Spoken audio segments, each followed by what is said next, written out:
Hello everyone, welcome to CLAT prep. आज है 27 सितंबर 2024 और जैसा कि आपको पता है कि आज है वर्ल्ड टूरिज्म डे। ठीक है, आज के 20 क्वेश्चंस की तरफ हम आगे बढ़ते हैं। आज का पहला क्वेश्चन हमारे सामने, who among the following has inaugurated the 41st Indian coast guard commanders conference. किसने उसको आगे बढ़ाया है कॉन्फ्रेंस को?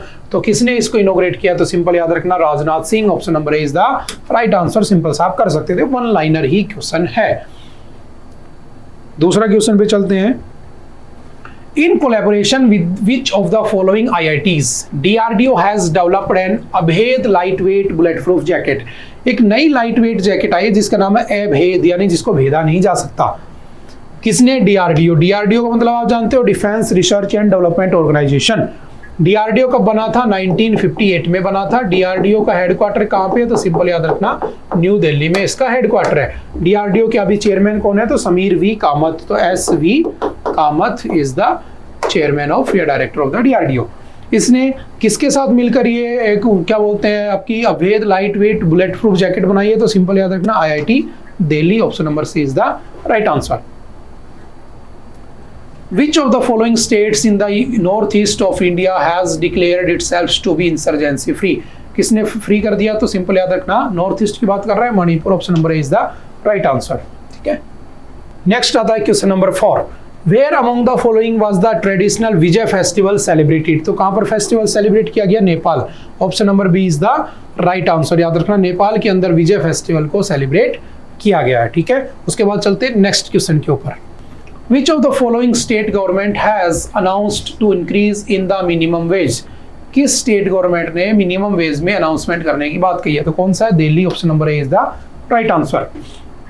आपके कौन से आर्टिकल में state will provide you living veg लिखा है? तो याद रखना, आर्टिकल 43। आर्टिकल 43 जो आपका डीपीएसपी, वो किसकी बात करता है? लिविंग वेज की बात करता है। ठीक है, स्टेट की रिस्पॉन्सिबिलिटी है कि वो आपको लिविंग वेज प्रोवाइड कराए। इसी का मैंने बताया था, आर्टिकल 43 का ए क्या है? State will promote the industries. और आर्टिकल नंबर 43 का बी क्या होता है? स्टेट विल प्रमोट द, किसको प्रमोट करेगा? आपकी कोऑपरेटिव सोसाइटीज को। किसको प्रमोट करेगा? कोऑपरेटिव सोसाइटीज को प्रमोट करेगा। उसके बाद चलते next. Which of the following state has given the status of a special tribal group to the मनकीडिया? ये हमने आर्टिकल में भी डिस्कस किया था। तो कौन सा है? उड़ीसा। टोटल पीवीटीजी कितनी है? 75। मैक्सिमम कहाँ पे? उड़ीसा के अंदर है। वैसे ट्राइब्स कितनी है? 705 according to the 2011 census. Maximum tribes कहाँ पे हैं? तो आपकी मध्य प्रदेश में है मैक्सिमम ट्राइब्स। मिनिमम हरियाणा और Punjab 0।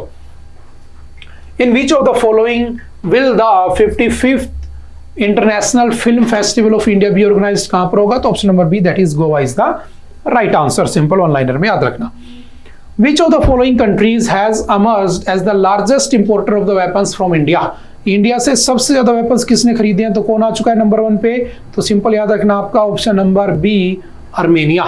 Armenia is the largest importer of the weapons from India. India किससे लार्जेस्ट इंपोर्ट करता है? तो इंडिया पहले नंबर पे आपके किससे करता है? रशिया से।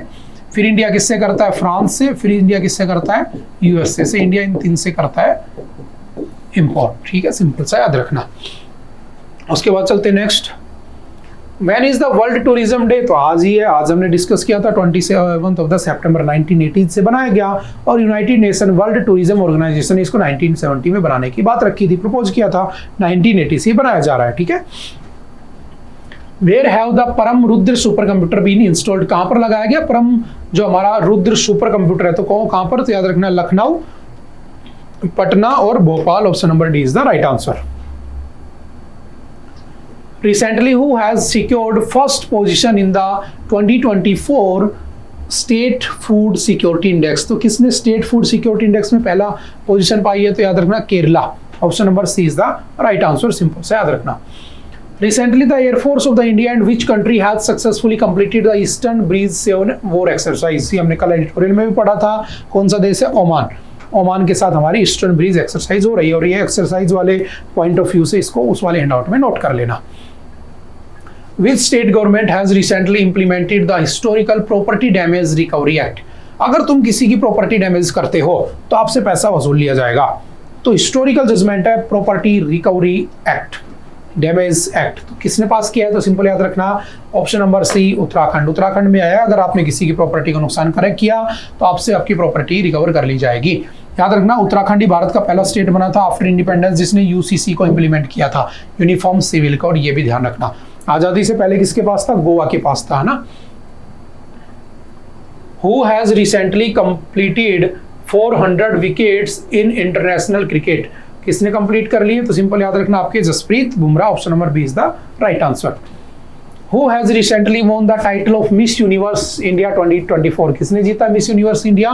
तो याद रखना Riya Singh. Option number C is the right answer. देखो रिया भी इस बार क्या जीत गई? मिस यूनिवर्स का टाइटल जीत गई है ना, बहुत यूज करते हो तुम ये नाम। नेक्स्ट कौन सा है? Which film has recently been nominated for the 97th Oscar Award? कौन सी फिल्म को नॉमिनेट किया गया? तो याद रखना लापता लेडीज। ठीक है, इसमें गलती से मिसिंग लिख दिया है, लापता लेडीज। ठीक है, सिंपल याद रखना। मुंजिया भी आपने देखी होगी, सावी भी आपने देखी होगी। ठीक है, नेक्स्ट है recently where did defence minister Rajnath Singh inaugurate Sainik school? पहला सैनिक स्कूल कहाँ पे? जयपुर। ठीक है, option number is the right answer. Jaipur में पहला सैनिक स्कूल ओपन किया गया है। Recently, who has been on the top in the case of atrocities on दलित? दलितों के ऊपर एट्रोसिटीज होने वाला पहला स्टेट कौन सा बन गया? तो याद रखना आपका उत्तर प्रदेश। ऑप्शन नंबर सी। और याद रखना एक एक्ट है कौन सा? SC/ST एक्ट, जिसको हम क्या कहते हैं? Prevention of the atrocities act. SC/ST कब आया था? 1989 के अंदर। ठीक है, इसका बिहाफ क्या है? तो याद रखना आर्टिकल 17। आर्टिकल 17 क्या कहता है? Ban on untouchability. अनटचेबिलिटी को बैन करने की बात करता है। ठीक है, सिंपल सा याद रखना।